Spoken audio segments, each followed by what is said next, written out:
Paris, June 3, 1940. Germans bomb the city, beginning the occupation of France.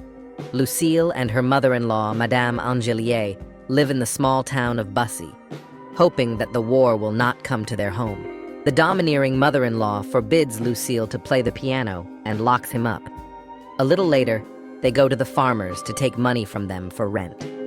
On the way home, the women see thousands of people who have fled Paris. At some point, German bombers appear and decide to destroy the convoy. They drop bombs directly on people's heads. But fortunately, Lucille manages to survive and save the little girl. A little later, leaflets are dropped on their heads, informing them that France has fallen and come under the control of Germany. Around lunchtime, city residents gather in the church to listen to the priest preach. The church minister sincerely hopes that the French people will be able to defeat the Germans in the best. They soon hear German soldiers arrive and go outside to greet the invaders. The Germany announce that a new constitution is coming into force. They will impose a curfew and surround the city with checkpoints so that no one can leave without special permission. In addition, German soldiers and officers will be resettled in the homes of French families. Lucille and Madame Angelier live alone, so a German officer, Lieutenant Bruno von Falk, moves in with them. The women are in constant fear, living in the same house as the enemy, but it seems that Bruno poses no threat to them. A man asks for the key to the piano because he loves music and wants to play in the evenings. A little later, Lucille hears a romantic and soulful melody, which she really likes.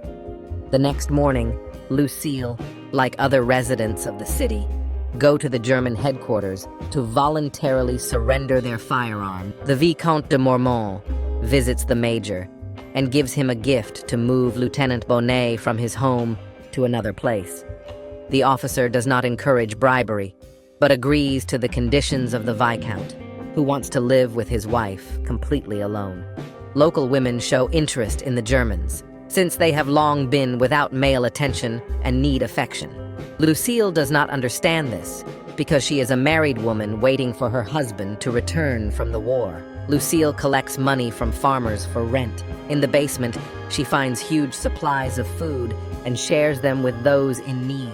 Lucille visits a family of farmers to support them in their time of need. Soon, Lieutenant Bonnet comes to their house, who will live in the house of Madeleine and Benoit. The soldier takes an interest in a woman with a small child, which frightens Madeleine and Lucille. The young woman again hears Bruno playing and literally enthusiastic with an unfamiliar melody. The next morning, a man approaches her in the garden and invites her to chat a little, but he turns out to be a pleasant conversationalist. The man took the dog after finding it in an abandoned house. He is married, but has not seen his wife for 4 years and knows nothing about her fate. Bruno was a composer and writes his own melody. Lucille decides to sneak into Bruno's room to find a piece of paper with notes of written music. A man suspects a young woman of being a spy as he collects denunciations from local residents and carefully studies them. Lucille apologizes for her behavior and asks not to believe the rumors. During an evening conversation, Madame Angelier insults her daughter-in-law, believing that Lucille married her son only for money. Lucille returns to her place and meets Bruno, who decides to give her a small gift. In the box, she discovers a piece of paper with the notes of that very French suite that he created from the first minute he found himself here. The next morning, when Bruno leaves for work, he leaves the key to the piano in his jacket so that Lucille can play as soon as her mother-in-law leaves the house. Meanwhile, Bonnet continues to show interest in Madeleine and offends her husband due to the fact that Benoit is disabled and unable to fight against the Nazis. Later, it turns out that Benoit handed over only his registered weapon, but he still had one more rifle. Realizing that Bonnet wants to take his wife by force, the farmer goes to the lake and throws the German's things onto a tree. He would like to shoot the lieutenant, but does not dare, realizing that this will turn into a problem for the entire city. In the evening, Benoit comes to Lucilla's house to ask her and Bruno to influence Bonnet. The lieutenant warns that they are of the same rank and he cannot order another officer, but promises to influence him so that Madeleine is safe. Left alone, Bruno invites Lucille to drink wine and get to know each other better. The man turns out to be a pleasant person and offers to dance a little. At some point, a romantic feeling appears between a man and a woman, but Lucille's mother-in-law returned home ahead of time. The couple runs away and hides in the garden. The next morning, Lucille goes into the forest and sees Céline enjoying time with a soldier. She looks at her disapprovingly and thinks that this is wrong, but decides to remain silent. Céline does the opposite and tells her that her husband was a cheater, about whom there are a lot of rumors. Returning home, Lucille rereads the notes on Bruno's desk and becomes convinced that her husband never loved her and was unfair. He has a child living in their city. Lucille is upset, but holds back her anger because her husband is captured by the German soldiers.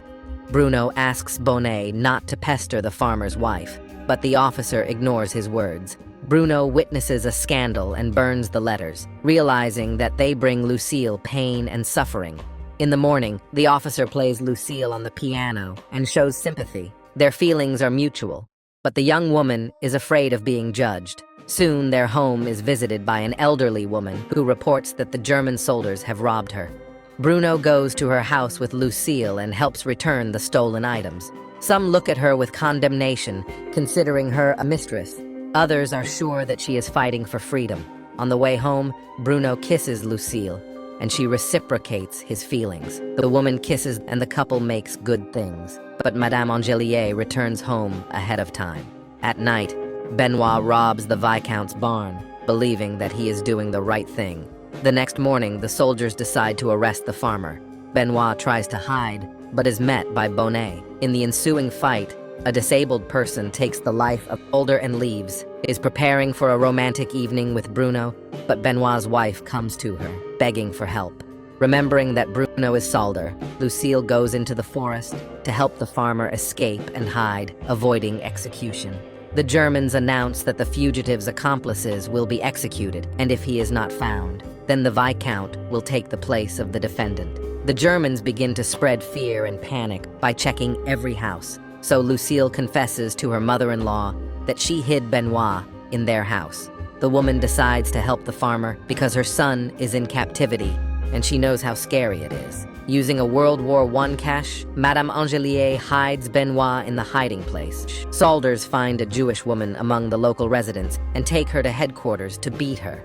Madame Angelier and Lucille also conduct searches in the house, but do not find anything suspicious. 2 days later, the soldiers execute the Viscount in the central square. Bruno takes what is happening hard, but continues to serve Hitler, having fired the control shot. Realizing that the Germans are enemies, Lucille decides to help Benoit leave the city. There is a resistance group in Paris, and he wants to join them to drive the German soldiers out of France.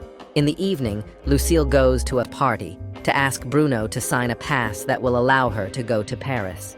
He reports that one of the soldiers smelled someone else's tobacco in the house, but lied to him. Bruno knows that Benoit is hiding in their house, but he did not tell anyone about it. The next morning, the Germans receive orders to leave the city to change their location. Bruno promises to love and hopes to meet again after the end of the war. After leaving Lucille's house, he leaves her a sheet of paper with the notes of a French suite. Taking a pistol and permission to leave the city, Lucille and Benoit go to Paris. An attentive soldier informs Bruno that he gave the young woman a pass, but instructed the soldiers to check her car. At the checkpoint, soldiers stop Lucille's car and discover Benoit. In a shootout, he takes the lives of 2 soldiers, but is wounded. Bruno arrives at the scene and, not caring about ideology, helps Lucille and Benoit escape. He never said it out loud, but he sincerely had in heart Lucille, knowing that their feelings were mutual. Lucille and Benoit fled to Paris, after which they joined the militia. 4 years later, France won, and Bruno did not survive the war. Thank you for watching.